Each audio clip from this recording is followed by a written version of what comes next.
Apa kabar sore hari ini teman-teman ya? Kita masuk di pertemuan keempat ya. Kita di mana pertemuan keempat ini nanti kita lebih melanjutkan lagi dari yang bahasan kita tempo hari minggu yang lalu, di mana kita sudah membahas tentang produk-produk funding ataupun simpanan dan juga produk-produk lending atau pinjaman yang ada di perbankan.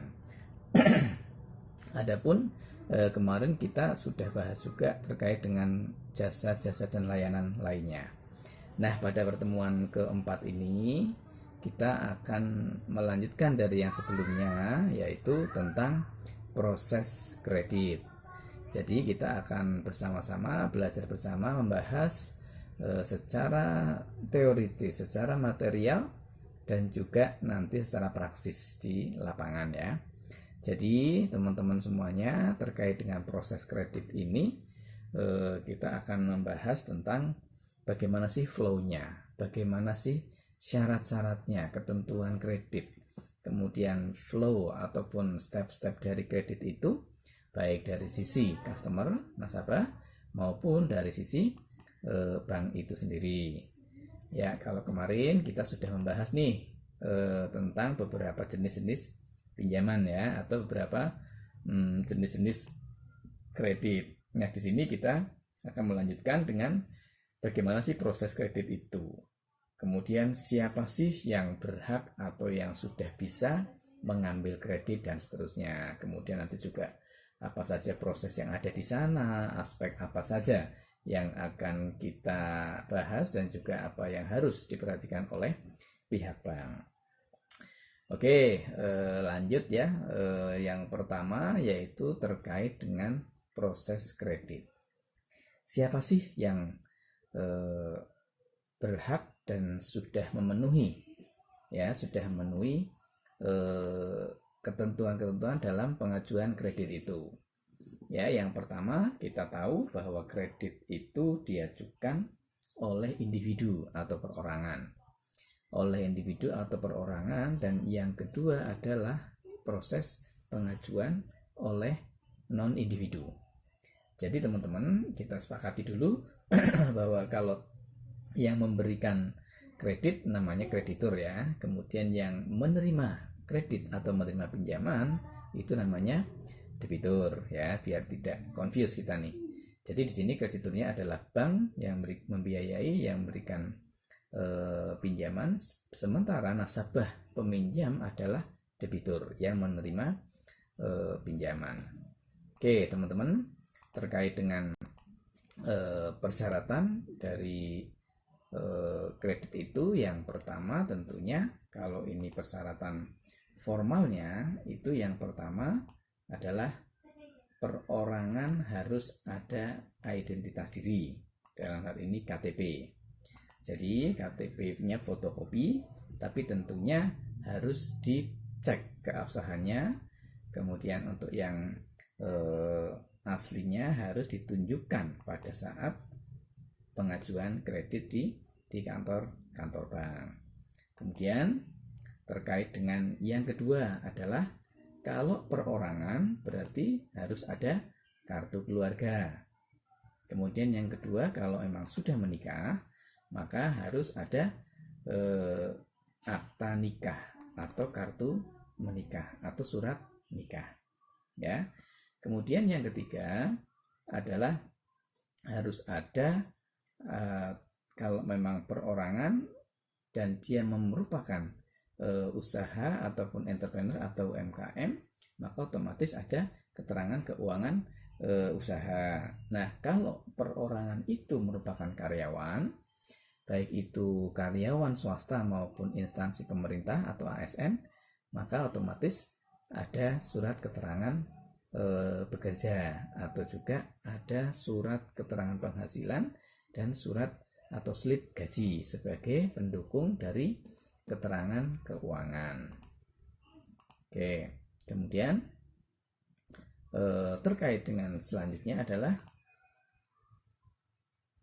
kalau memang itu badan usaha ya. Jadi sebelumnya kan perorangan tadi ya, yaitu fotokopi identitas. kartu keluarga atau akta nikah kalau yang sudah menikah. Kemudian kalau karyawan, slip gaji dan keterangan kerja. Kemudian yang kedua, kalau dia pengusaha, berarti keterangan atau laporan keuangan dari usahanya. Kemudian apa sih yang harus diisi, apa sih yang harus dipenuhi pada saat nasabah perorangan itu ke kantor bank? Yang pasti mengisi aplikasi kredit yang disediakan, di mana untuk aplikasi kredit itu mencakup hal-hal, yaitu paling tidak minimal itu adalah tujuan dan manfaat kredit. Jadi keterangan itu harus jelas tujuannya apa, sehingga nanti masuk dalam kategori pinjaman yang apa. Jadi tujuannya, manfaatnya itu harus jelas. Yang kedua adalah besar kecilnya plafon yang diajukan. Kemudian yang selain besar kecilnya kredit plafon, juga jangka waktu pelunasan. Artinya nasabah itu menghendaki berapa tenor pinjamannya. Kemudian yang keempat adalah bagaimana cara mencicil atau mengangsurnya. Jadi berapa tahun, modelnya apakah bulanan. Beberapa bank juga saat ini menerapkan 3 bulanan, 6 bulan sesuai dengan musiman misalnya. Kemudian yang paling tidak kalah pentingnya itu adalah agunan atau jaminan kredit. Saya ulangi, mengisi form-form kredit dengan menjelaskan tujuan dan manfaat, besar kecilnya plafon dan juga jangka waktu pelunasan kredit, kemudian cara installmentnya, cara payment, cara mencicil dan mengangsurnya, serta agunan atau kolateral atau jaminan. Nah, ini kalau untuk yang perorangan tentunya. Kemudian kita tahu, tadi saya sampaikan kalau memang selain perorangan, yaitu adalah kalau badan usaha atau organisasi. Nah, di sini kalau perorangan tadi kan cukup identitas KTP dari nasabah ya atau debitur. Kalau itu badan usaha, maka harus ada profiling, harus ada profil perusahaan serta pengurus lengkapnya. Satu. Yang kedua adalah tentang tujuan dan manfaat kredit, juga nanti dijelaskan besar kecilnya sama, tapi secara persyaratan adalah akta pendirian. Jadi tadi saya sampaikan bahwa ada profil perusahaan itu ditunjukkan, kalau itu badan usaha maka otomatis ada akte pendirian perusahaan. Kemudian yang kedua adalah identitas diri atau KTP para pengurus-pengurusnya. Jadi pengurus pun juga harus menyertakan KTP. Kemudian tanda daftar perusahaan atau TDP. Kemudian jangan lupa NPWP atas nama perusahaan. Kemudian adanya laporan keuangan, yaitu minimal adalah neraca dan laporan rugi laba 2 tahun terakhir paling tidak. Kemudian ada fotokopi sertifikat yang dijaminkan, apakah itu sertifikat tanah, BPKB dan seterusnya. Ya, jadi itu yang membedakan. Kalau badan usaha yaitu akta pendirian, kemudian identitas KTP dan pengurus, kemudian TDP, NPWP, dan neraca dan laporan rugi laba. Ini tadi sebenarnya saya coba untuk share screen, tapi gagal. Jadi kemungkinan ini ada trouble di Google Meet saya. Nanti akan saya share aja di WA Group ya untuk materi ini ya teman-teman ya. Oke, jadi itu. Kemudian apa saja sih yang akan harus dipenuhi dan harus dijelaskan, dituangkan dalam form pengajuan, hampir sama dengan kalau perorangan atau individu, yaitu profil dari perusahaan, kemudian tujuan dan manfaat, kemudian besarnya kredit dan juga lama atau tenor masa kredit, kemudian cara pengembalian serta agunan atau jaminannya. Ya. Jadi itu pemberkasan atau syarat-syarat dari pengajuan kredit, baik yang perorangan maupun yang badan usaha. Kemudian untuk setelah dilakukan pemberkasan oleh account officer ya, biasanya teman-teman ketika kita mengajukan kredit, maka yang melakukan petugas yang melakukan adalah biasanya ada sales officer, atau ada istilahnya account officer, ada lagi marketing officer, apapun ya, itu adalah intinya yang menemui customer untuk memberikan penawaran dan mengajukan untuk meminta pengajuan dari kreditnya. Jadi itu sales officer. Kemudian setelah dilakukan pengajuan berkas, maka yang kedua adalah pemeriksaan berkasnya.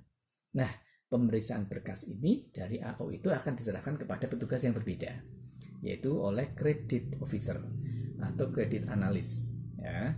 Jadi credit officer ataupun CO ataupun credit analis itu bertugas untuk pemeriksaan berkas sebelum selanjutnya akan penilaian yang lebih lanjut.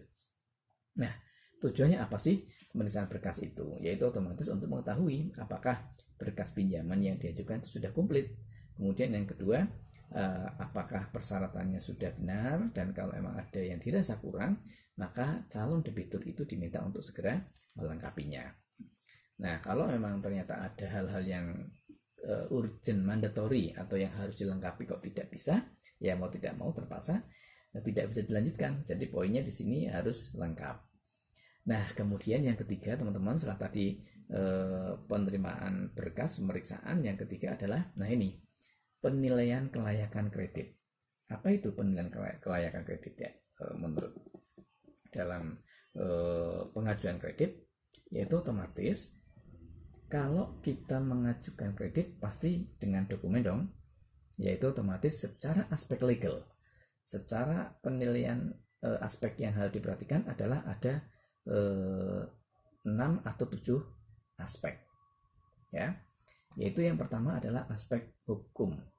Jadi ini setelah tadi pemeriksaan, nah kemudian kita masuk kelayakan kredit dengan perhatikan dari 6 atau 7 aspek.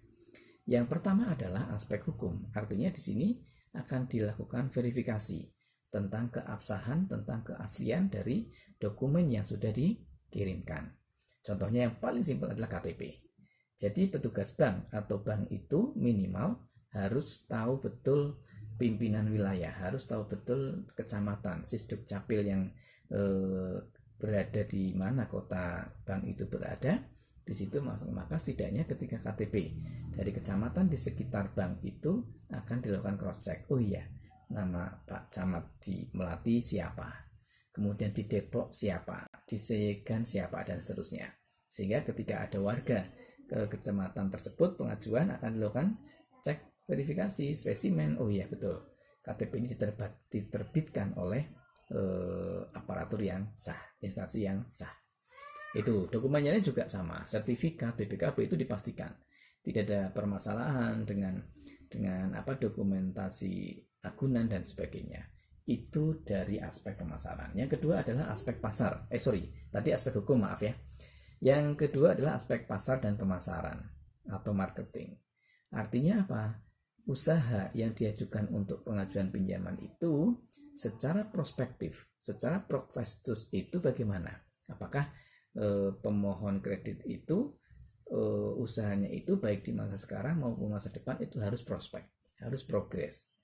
Sangat tidak memungkinkan teman-teman misalnya saat ini kita mengajukan untuk usaha wartel. Teman-teman belum lahir mungkin ya. Jadi sekitar 10 sampai 20 tahun yang lalu, ketika belum ada 20 tahun yang lalu, ketika HP masih sangat jarang, telepon pun juga line telepon itu belum semua memiliki, maka warung telekomunikasi sebagai andalan ketika untuk komunikasi. Jadi kalau saat itu wartel, kalau dibanding saat ini mungkin rental game online dan yang lainnya seperti itu. Nah, ketika sekarang mengajukan untuk usaha itu ya kan nggak mungkin akan laku. Artinya ya nggak mungkin akan ada yang membiayai atau memberikan kredit untuk usaha tersebut seperti itu, yang tidak mungkin prospek. Itu contohnya. Kemudian yang ketiga adalah dari aspek keuangan. Maksudnya apa? Yaitu dari aspek keuangan perusahaan atau individu yang akan melihat, yang akan mencerminkan kondisi keuangan perusahaan atau individu. Yaitu paling nggak kalau perusahaan ada neraca, ada rugi laba, sehingga diketahui nih setiap bulannya bagaimana kondisi keuangan, ada laba berapa, sehingga di situ akan mencerminkan kemampuan atau kapasiti untuk melakukan pengembalian pinjamannya. Sama ketika personal itu pun juga harus diketahui betul bagaimana mutasi rekening. Makanya kalau pengajuan kredit pasti akan diminta mutasi rekening paling tidak 6 bulan terakhir, ya. Kemudian yang keempat setelah tadi keuangan yaitu aspek teknis dan operasional. Apa itu aspek teknis dan operasional? Yaitu adalah aspek teknis. dan operasional itu dari perusahaan tersebut, dari individu atau usaha individu tersebut. Yaitu bagaimana lokasi tempat usahanya, ada, tidak fiktif. Kemudian ada gudangnya, ada gerainya, ada. Kemudian juga yang paling penting juga prasarana, sarana, gedung dan sebagainya, serta dari sisi jaminan kalau memang itu ada dan fisiknya dicek memang secara teknis dan operasional memenuhi atau sudah ada. Nah, kemudian yang kelima adalah aspek manajerial, aspek manajemen. Maksudnya apa? Yaitu untuk penilaian pengalaman dari perusahaan ataupun perorangan yang mengajukan kredit dalam pengelolaan kegiatan usahanya, termasuk bagaimana dia itu mengelola perusahaan, bagaimana dia itu mengelola SDM-nya dan seterusnya. Itu adalah dari aspek manajemen. Nah, bedanya apa dengan aspek operasional tadi? Beda. Kalau operasional lebih kepada fisik jalannya operasional perusahaan. Sementara kalau manajemen itu akan digali bagaimana kemampuan pengelolaan dalam usahanya. Jadi yang mau jalan kredit itu akan dicek, ditanya, interview, yaitu bagaimana untuk selama ini sudah jalan berapa tahun, kemudian mengelola berapa cabang, SDM-nya berapa, cara mengolah bagaimana, itu akan tergali di situ. Itu yang kelima. Kemudian yang keenam adalah aspek sosial ekonomi. Jadi ketika akan mengajukan kredit akan dinilai kira-kira nih pengajuan kredit dari nasabah atau calon debitur itu ada dampak sosial dan dampak ekonomi enggak terhadap paling tidak masyarakat sekitar atau kepada manfaat yang di lingkungan. Kenapa diperlukan? Karena di sini akan terlihat ketika ada aspek ekonomi dan sosial yang mendapat dampak, maka dipastikan usaha itu akan langgeng, dipastikan usaha itu akan berkembang. Contohnya apa? Misalnya nih dalam satu mungkin rumah sakit, kawasan pertokoan, sekolah, di situ nasabah mengajukan atau mengembangkan usaha kos-kosan. Di situ pasti akan otomatis banyak mahasiswa, banyak karyawan. Maka otomatis ketika kita membangun kos-kosan, mengembangkan kos-kosan, maka di situ akan otomatis muncul rumah makan, warung makan, kemudian laundry dan seterusnya. Nah, di situ loh maksudnya aspek sosial ekonomi akan masuk. Itu yang keenam. Dan yang terakhir ini tidak wajib, karena kalau yang terakhir ini adalah lebih pada industri, ya, perusahaan manufaktur. Contohnya bisa pabrik, perusahaan mungkin kuliner dan sebagainya. Itu adalah aspek AMDAL atau analisa dampak lingkungan. Jadi aspek ketujuh ini hanya kalau untuk manufaktur, ya, atau dari industri. Nah, saya ulangi teman-teman, yaitu pada saat sudah masuk pemberkasan ada 6 dan atau 7 aspek yang harus dipenuhi, yaitu aspek legal atau hukum, yaitu tentang keabsahan dokumen. Yang kedua adalah aspek pasar dan pemasaran, prospektif dari usaha. Kemudian yang ketiga adalah aspek keuangan, bagaimana kondisi kemampuan finansialnya. Kemudian yang keempat aspek teknis operasional, benar nggak usahanya fiktif atau tidak, gudangnya ada dan seterusnya. Yang kelima adalah manajemen. Yang keenam sosial ekonomi, dan yang terakhir adalah aspek AMDAL. Inilah 6 dan 7 aspek yang harus diperhatikan oleh bank sebelum debitur kita melakukan analisa lebih lanjut. Nah, kemudian setelah 3 langkah tadi, penerimaan berkas, pemeriksaan, dan juga pemeriksaan secara aspek, yang keempat adalah adanya interview atau wawancara tahap pertama. Jadi teman-teman, interview ini sangat diperlukan karena dari interview itu akan tergali bagaimana karakternya nasabah, bagaimana kemampuan nasabah, bagaimana kolateral atau kondisinya, bagaimana dengan modal dan semuanya. Itu akan tergali. Nah, kemudian untuk memperkuat wawancara, gak mungkin dong hanya wawancara oke, kita setujui untuk cair, gak mungkin dong, harus ada on the spot, harus ada verifikasi. Ada yang bilang harus ada survei, harus ada appraisal, apapun istilahnya, intinya adalah on the spot. Kita harus masuk, kita harus cek, verifikasi dan validasi ke lokasi. Satu adalah on the spot di tempat tinggal pasti. karena untuk memastikan tempat tinggalnya nasabah. Kemudian yang kedua adalah dari faktor lokasi usahanya, di manakah lokasi usahanya. Kemudian yang ketiga adalah jaminan. Jadi paling tidak 3 ini harus benar-benar dicek on the spot oleh petugas bank. Oh ya, rumahnya jelas, oh ya ada usahanya, oh ya jaminan. Karena ada kemungkinan ketiganya itu di tempat yang berbeda. Misalnya di sini ada Mas Taufik, usahanya tinggalnya di Melati, Sendang Adi misalnya. Kemudian usahanya kok malah di Depok. Kemudian ternyata karena memang jaminan ada di sawah dan perkebunan ada di Bantul, berarti harus dicek juga. Meskipun usahanya di lokasi usahanya di Melati, tapi ternyata jaminannya di luar kota atau di luar daerah, maka harus dicek juga. Itulah on the spot. Kemudian yang keenam, setelah dilakukan on the spot, maka biasanya akan tergali, akan diketahui, oh iya ternyata yang dilaporkan dokumen sertifikat, dokumen jaminan sudah sesuai. Kalaupun ada yang belum sesuai, nah di dalam inilah perlu ada interview mendalam tahap kedua. Jadi interview yang kedua ini memastikan kalau memang ada beberapa kekurangan pada saat pemberkasan pertama dan ditemui hal yang berbeda yang perlu dipertanyakan lagi pada saat on the spot. Nah, setelah interview kedua inilah maka data sudah dirasa lengkap, informasi sudah valid, kemudian masuklah ke tim penilai dan analisa kredit. Jadi di sini teman-teman kalau tadi saya sampaikan biasanya petugas AO ataupun SO itu kan dia otomatis yang menemui nasabah, mencari nasabah sehingga untuk mengajak nasabah ambil pinjaman. Biasanya seorang sales officer adalah pasti ada target.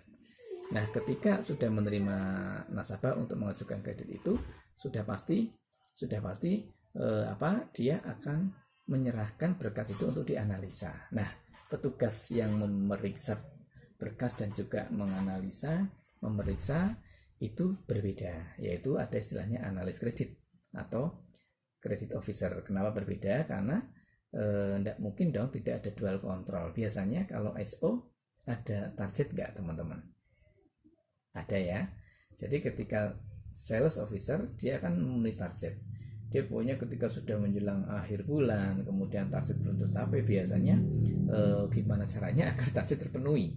Khawatirnya yang didapatkan itu adalah debitur ataupun calon debitur yang bukan kualitas, bukan yang KW, tapi yang KW 3, 4, 5 misalnya.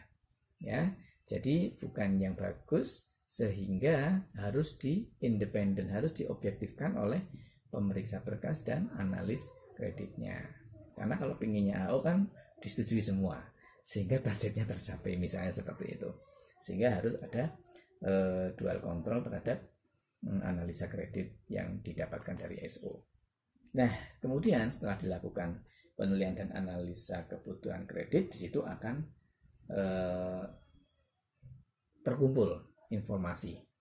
Ternyata Mas Taufik Riyadi memang membutuhkan 100 juta.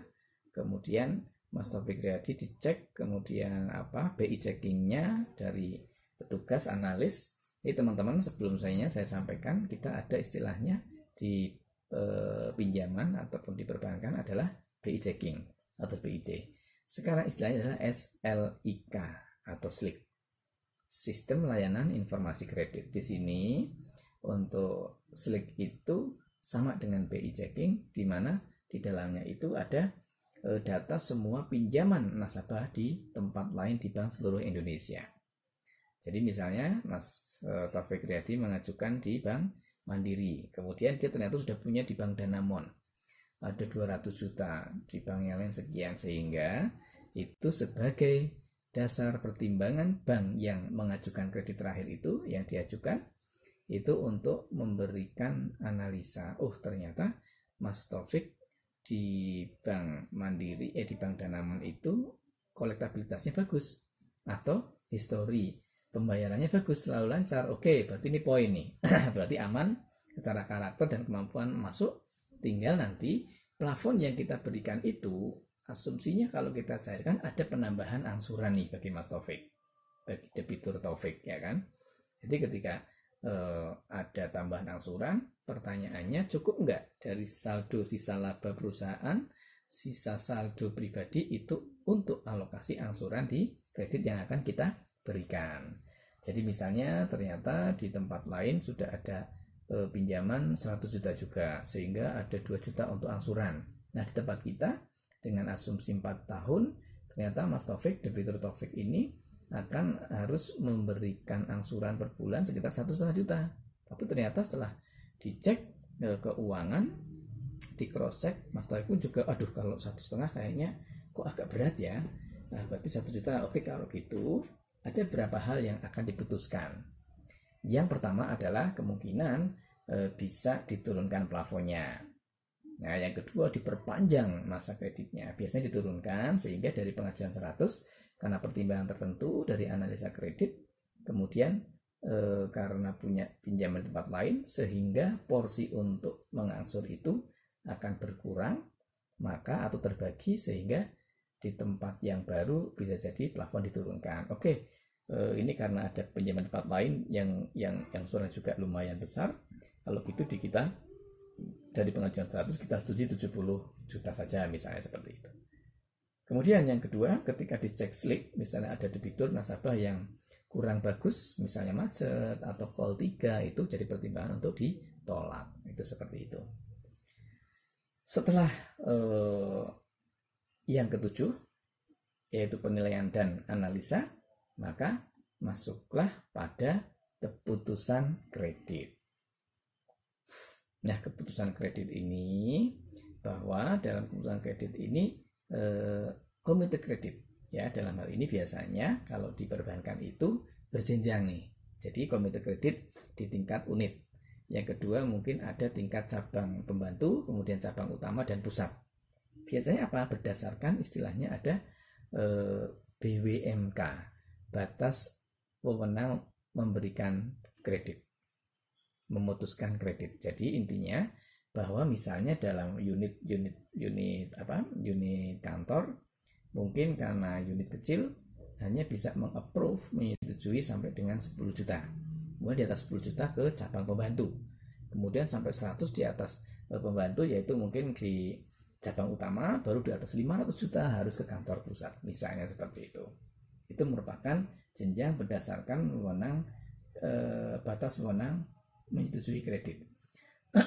Nah, kemudian setelah turun keputusan kredit itu dengan segala keputusannya, bisa sesuai dengan pengajuan atau ada catatan atau ada pengurangan dan sebagainya, di situ maka akan ada muncul setelah keputusan kredit ada rekomendasi bahwa jumlah uang yang bisa disetujui, katakan kasus yang tadi ada 70 juta, jangka waktunya adalah 4 tahun, kemudian biaya-biaya yang harus dibayarkan apa saja nih, tarif, provisi, dan seterusnya.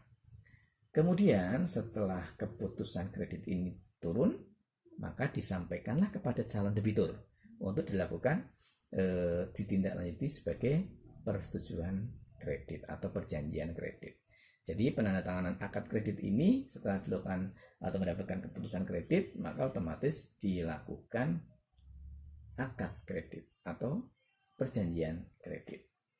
Nah, setelah perjanjian kredit setuju, dan dalam perjanjian kredit ini kenapa kok tadi saya sampaikan bahwa harus ada KTP suami istri atau akta nikah, karena apa? Di dalam rumah tangga kan sudah pengelolaan milik bersama. Jadi ketika salah satu mengajukan kredit, maka pasangan harus mengetahui dan menyetujui dengan pembubuhan tanda tangan pada saat pengajuan kredit. Jadi contohnya adalah ketika suami yang mengajukan, istri harus tanda tangan menyetujui, dan ketika istri maka otomatis dari suami juga menyetujui. Ya, jadi itu saat perjanjian atau PK, perjanjian kredit. Kemudian untuk realisasi kredit, setelah dilakukan perjanjian, kesepakatan, sudah memahami semua antara pihak, antara bank dan debitur, maka dilakukan realisasi kredit atau drawdown atau pencairan, di mana dalam pencairan ini akan dilakukan pembukaan rekening tabungan dan giro, karena untuk mentransfer atau untuk mengkredit dari nominal pinjaman. Ya, jadi itu setelah realisasi dilakukan penyaluran atau penarikan kredit ke rekening dan juga dilakukan pencairan. Nah, apa diambil semua atau bertahap? Ya, jadi itu terkait dengan proses atau flow dari pengajuan kredit. Jadi setelah saya review bahwa untuk pengajuan yaitu otomatis penyiapan berkas, pemeriksaan berkas yang kedua, kemudian juga penilaian aspek-aspek dalam pengajuan kredit, kemudian ada juga penilaian setelah melakukan aspek cek penilaian aspek, dilakukan interview tahap pertama, yaitu interview yang pertama untuk memverifikasi dan memvalidasi apa yang dokumen sudah dikirimkan dan formulir itu dengan real di lapangan. Kemudian dilakukan on the spot yang kelima. Kemudian yang keenam adalah wawancara tahap 2 bila diperlukan untuk memperdalam. Kemudian setelah yang ke-6, kemudian yang ke-7 adalah penilaian analisa, ke-8 adalah keputusan kredit, dan yang ke-9 adalah penandatanganan dari perjanjian kredit, kemudian yang ke-10 realisasi, dan yang terakhir atau 11 adalah penyaluran atau penarikan kredit. Ya, jadi ini adalah flow serangkaian proses kredit yang kita pahami dari persyaratan, kemudian siapa saja yang memenuhi syarat, kemudian syarat dokumen, kemudian juga pemberkasan sampai dengan pencairan. Ya, jadi itu yang terkait dengan proses kredit. Oke, silakan. Mungkin dari teman-teman ada yang dirasa kurang jelas atau mungkin ada yang mau ditanyakan, kemudian juga atau ada yang mungkin sharing malah ya. Saya berharap malah ada sharing sehingga ada pengayaan nih, ada case-case di luar sana, teman-teman sendiri atau dari saudara, kemudian teman dan lainnya. Oke,